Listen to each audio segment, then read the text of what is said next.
Next theorem. A non-empty subset H of a group G is a subgroup of the group G if and only if for any two element A B belong to the set H, the operation of the element A and the inverse of the element B under the binary operation depend on G, the result is an element of the set H. Suppose H is a subgroup of the group G,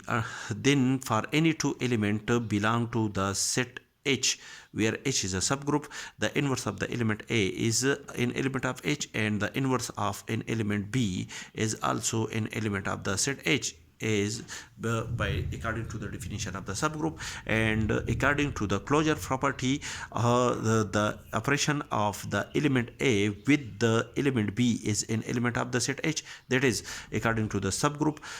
condition of the subgroup. If A B are the element of the subgroup H, then the operation of the element A with the element B under the binary operation defined on G is again an element of the set H. Therefore the operation of the element A and the element B is an element of the set H, and the operation of the A inverse with the element B defined the operation defined on G, the resultant element is again an element of the set H, and when we operate the element A with the element B inverse, that is A and B inverse are the element of the set H, then we operate the element A with the B inverse under the binary operation defined on G, the resultant element, when we operate A with B inverse, the resultant element is again an element of the set H. Conversely, suppose that H is a subset of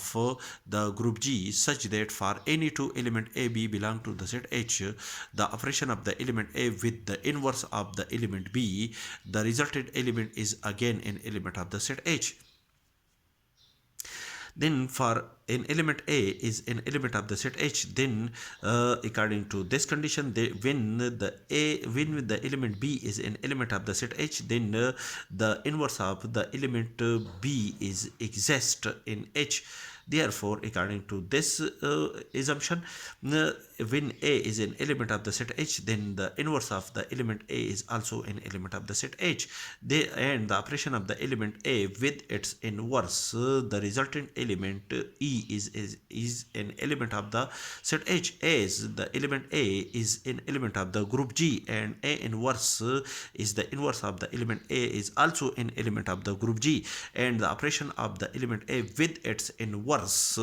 under the binary operation defined on G, the resultant element E is an identity element of the group G. That is, when A is an element of the group G, and A inverse is also an element of the group G, then the operation of the element A with its inverse, the element A belong to the group G and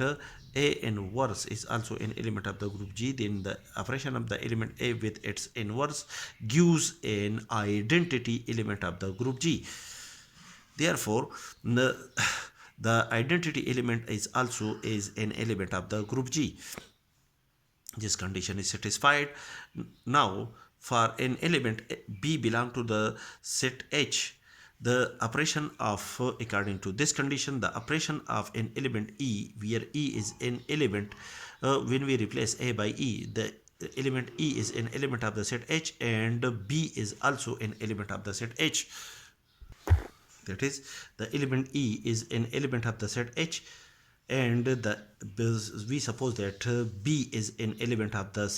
set H, then the operation, according to this condition, the operation of the element E with the inverse of the element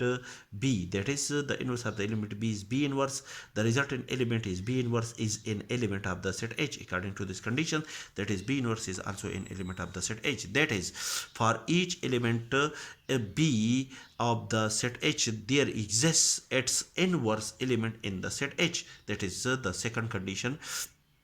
of the group is also satisfied.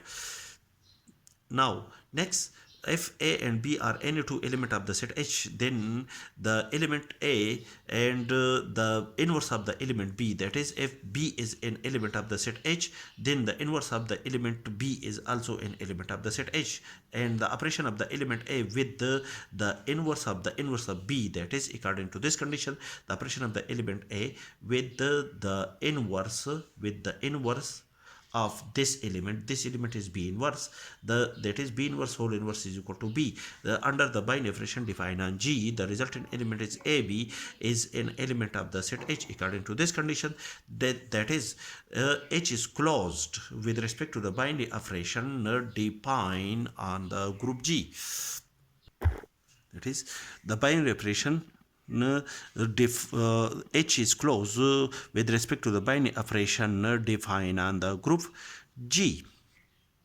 That also the first condition the binary operation which is